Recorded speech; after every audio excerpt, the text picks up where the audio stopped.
Père, le Seigneur soit avec vous. Une abonnée m'a demandé de lui apporter un éclaircissement sur les textes de ce jour, en ce mardi 27 février, mardi deuxième semaine de carême. Et j'ai pensé donc faire cette vidéo pour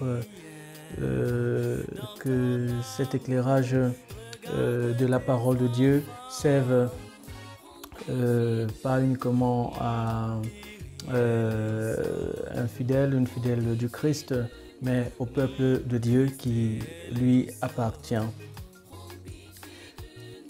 Comme vous le savez, la première lecture est tirée du livre d'Isaïe, donc Isaïe 1, verset 10 et verset 16 à 20, le psaume 49, le psaume 50 et l'évangile c'est Matthieu 23, 1 à 12. C'est sûr que moi-même en méditant les textes de ce jour, j'ai dû méditer un peu de façon plus approfondie parce que nous savons très bien que le monde, lorsqu'on tombe dans la Bible sur les villes comme Sodome et Gomorrhe, ça fait penser justement à la destruction, de ces villes, et puis avec le feu, cette destruction, et qui met fin à la vie sur la terre, au point où le Seigneur lui-même avait dit « Jamais je ne le referai ». Un peu le Seigneur qui lui-même, c'est comme s'il voit que ce qu'il a fait a atteint une certaine limite.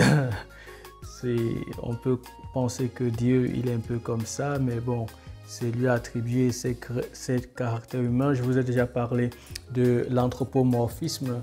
C'est attribuer des caractères humains à Dieu. Mais en réalité, et quand on entend parler de Sodome et Gomorrhe, comme je le disais, il y a cette peur qui habite l'homme, qui habite le serviteur, la servante de Dieu, qui peut habiter également les hommes et femmes de bonne volonté. Quand on entend parler de Sodome et Gomorrhe, il y a certains qui vont aussi penser aux actes sexuels qu'on dit contre nature, contre natura, avec tous les débats qu'il y a dans l'Église autour de cette question depuis décembre dernier, à la veille de Noël. Et ça fait réfléchir.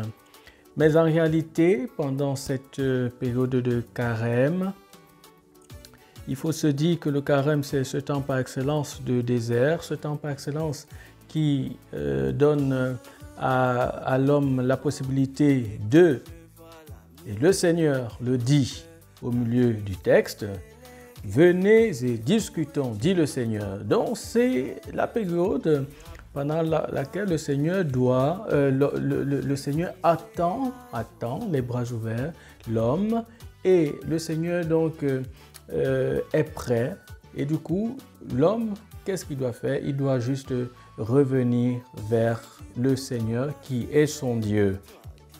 Pourquoi? Et on se pose aussi la question, dans l'Évangile, souvenez-vous, parfois il est dit au Seigneur, c'est cet homme qui dit « Bon maître ». Et c'est le Seigneur qui dit « Mais personne n'est bon ». Mais bon maître, que dois-je faire pour avoir la vie éternelle? Parce qu'en réalité, l'intention de l'homme, c'est de vivre éternellement. Mais ça passe justement par des conditions, des actes qu'il faut poser. Et parfois on se dit, mais c'est compliqué l'accès au ciel. Et si l'accès au ciel, c'est compliqué, mais que faut-il faire? Et c'est là où le Seigneur dit, mais en fait, c'est vrai, en même temps il dit, le royaume des cieux crie violence, crie vengeance, seuls les énergiques le conquièrent. Mais en même temps, Le ciel, ça passe par de toutes petites choses. Pourquoi est-ce que le ciel passe par de toutes petites choses?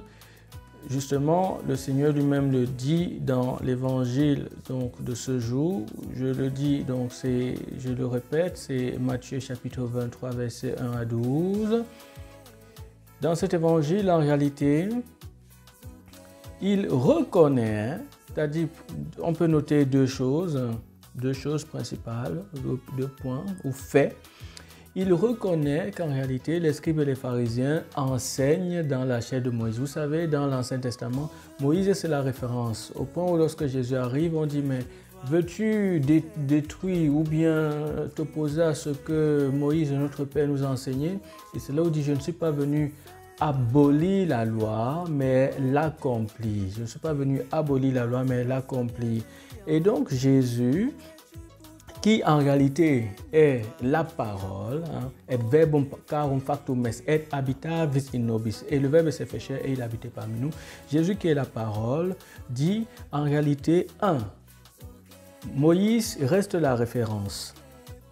Et le petit point en dessous du premier point, c'est les scribes et les pharisiens, ils enseignent dans la chair de Moïse. Donc en réalité, ils mettent en valeur la loi. Vous savez, la loi, la Torah, donc, et puis en fait les 10 commandements sont donnés à Moïse. Et Jésus dit bien, ce que disent les pharisiens, ce que disent les scribes, c'est réel. Suivez ça. Par contre, et c'est donc le deuxième point que relève Jésus, par contre, ils n'agissent pas d'après leurs actes, car ils ne disent pas ce qu'ils font. Ils continuent, ils attachent de pesants fardeaux difficiles à porter et ils en chargent les épaules des gens, mais eux-mêmes ne veulent pas les remuer du doigt. Toutes leurs actions, ils les font pour être remarqués des gens. Et puis ils continuent, vous pourrez poursuivre le texte. Pourquoi? Parce qu'en réalité, le plus important pour le Seigneur, c'est pratiquer la loi. Et pour pratiquer cette loi, nous reprenons donc Isaïe, la première lecture. Pratiquer la loi, c'est pas compliqué. C'est quoi? C'est se laver. Et se laver, c'est pas simplement se laver avec de l'eau. C'est se purifier. C'est ôter de sa vue les actions mauvaises, c'est cesser de faire le mal. Et je reprends exactement le texte un peu, on va dire en latin, ipsissima. Bon, c'est pas le ipsissima verba, parce qu'on le dit plus pour le Seigneur, le ipsissima verba. Mais je le dis réellement pour Isaïe 1, pour dire qu'en réalité, suivre le Christ n'est pas si compliqué que ça parce que lui-même, dans sa parole, il y a déjà les éléments de réponse. Et je poursuis, c'est apprendre à faire le bien, c'est rechercher le droit, c'est mettre au pas l'oppresseur, c'est rendre la justice à l'orphelin. Vous voyez, dans l'évangile, avec donc les scribes, les pharisiens, on parlait de Moïse qui enseigne la loi de Moïse et voilà, rendre justice. Vous savez, quand on parle même du palais de justice et tout ça, la loi y est appliquée. Et donc, rendre justice à l'orphelin et défendre la cause de la veuve. Et donc, en cette période de carême, nous comprenons en réalité que vivre l'évangile, c'est vivre de toutes petites choses. Et il faut avoir en tête, et ça tout le temps, que dans l'Ancien Testament, vraiment dans l'Ancien Testament, ça c'est vraiment dans l'Ancien Testament, comme Jésus disait, observez bien la loi de Moïse, il y a une place très importante qui est accordée justement à la veuve et à l'orphelin. Pourquoi? Parce que le rôle du père, c'est de protéger la mère. Et le rôle de la mère, c'est de protéger les enfants. Donc si le père n'est pas là, personne ne va protéger la mère. Et si le père n'est pas là, la mère aussi étant donc faible, cette mère n'a pas toutes les capacités nécessaires pour protéger donc, les orphelins. Donc, nous allons donc prier aujourd'hui pour que le Seigneur nous aide à ne point juger, parce que en fait c'est un chemin d'humilité et c'est là où il termine, qui s'élève sera abaissé, qui s'abaisse sera élevé, parce que c'est vrai, suivre le Christ ce n'est pas facile. Pourquoi c'est pas facile? Parce que ça passe par des choses en réalité faciles. Dans le chant Zouké pour Jésus que vous connaissez, mais où es-tu pourtant passé, Seigneur, toi qui as promis la paix, l'amour, la justice et la joie? Et vous voyez aujourd'hui, dans la liturgie de la parole de ce jour, le thème fort, c'est justement le thème de la justice. Que le Seigneur nous aide à être juste, donc qu'il nous guide pendant ce carême et qu'il nous montre le bon chemin et qu'il nous donne sa grâce,